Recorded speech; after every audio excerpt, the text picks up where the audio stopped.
Cress theory, that the attack on the black male by the system of white supremacy, because of its concern about white genetic survival, is what has foundationally caused the collapse of the so-called black family structure, and therefore large numbers of young male children being forced to function without father guidance. Do you see, when you have children longing for fathers and no fathers are around because the fathers have been in one or another way destroyed, and so the children gather together, one of the phenomena is they can gather together in gangs, or they can feel frightened and immature, scared, do you see, because everybody is frustrated and angry, or large numbers of people frustrated and angry and fighting, and so therefore I have to defend myself. Do you see? But we have to go back and look at what is that cause? What is the causation? Because often we don't look at the cause. We just look we at don't look at the, now some things we look at what is the cause. Yeah, sometimes you see, and other things we don't. When you don't want to solve a problem, you never look for causation. Do you see? If you want the status quo to be maintained, then you start the alphabet at K instead of starting at A. Am I making? Do you see? Yeah. If you want us to understand the alphabet, you start at A. Do you see?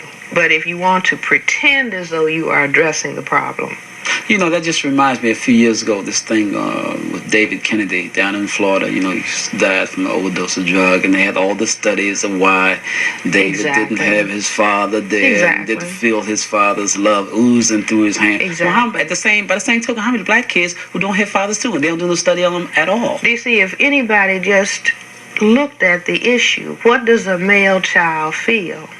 Do you see, when father's not available to buy a birthday present, to buy Christmas presents, or to give general support? The deep depression that child is in. One of the psychiatric centers I will not name in our area has an ad that comes on TV, do you see, about an adult male feeling down and depressed, and how, you know, it's so important that relatives and other people understand and call this, you know, mental health treatment center so the person can get help. Do you see? But we can have understanding for an adult who may be sad, but no understanding for a child. Do you see? When that happens, then you know that the society is really in trouble. When there is no understanding about the needs of children. Do you see? Because children are the future. And it's very profound psychological impact upon the child, too. Exactly. Do you see? So that for people who are genuinely interested in not just lamenting and complaining, but who say, we must understand these problems, that we are determined to, then I say, put children at the top of the agenda. You see, no, we're not going to put our major effort into punishing children. We are going to see where we have failed as older people. You see, because children are invited to the planet. Every child, white, black, brown, red, or yellow, is invited to the planet. That's like being invited to a party. Do you see? And then when you get there, you're hatcheted, as opposed to entertained and fed and allowed to be made comfortable, do you see, and feel whole. You know, that reminds me also about the people who the abortion issue, pro-lifers and all, and that, you know, that whole issue.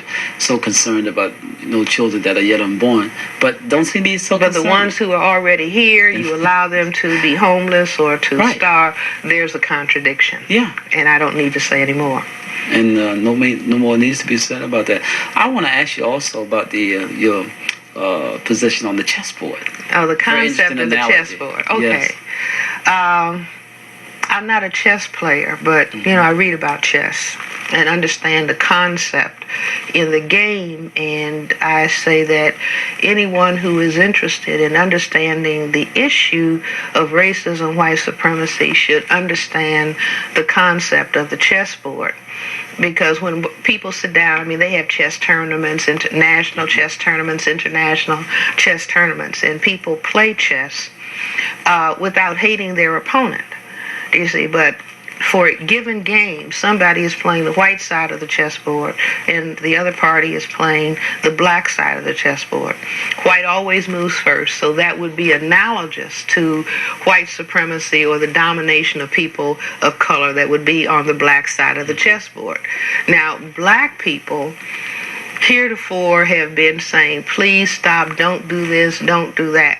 Do you see? It would be analogous to the person on the black side of the chessboard saying to the person on the white side of the chessboard, don't move against my position. Do you see? Okay. But if you understand chess and you understand, no, that position, do you see, the white king moving to checkmate the black king is the name of the game. And you have to understand. And if you understand that, then you can play the black side of the chessboard playing defense, offense. You can play the victory. Do you see? But if you think you will not win any chess tournaments thinking that you can ask your opponent, it's like on the football field. Do you see? One team asking the other team to help me make points, as opposed to you must analyze, first of all, the game. You must analyze all of the moves on the field or the board that will allow you to progress forward in the presence of a structured opposition. So I suggest that black people move into the 21st century with a comprehensive understanding of chess, do you see, or a comprehensive understanding of racism, white supremacy, the necessity for playing for white genetic survival, and then the majority people on the planet who are looked upon as a threat to white genetic survival, do you see, playing the opposite side of the chessboard for justice and peace.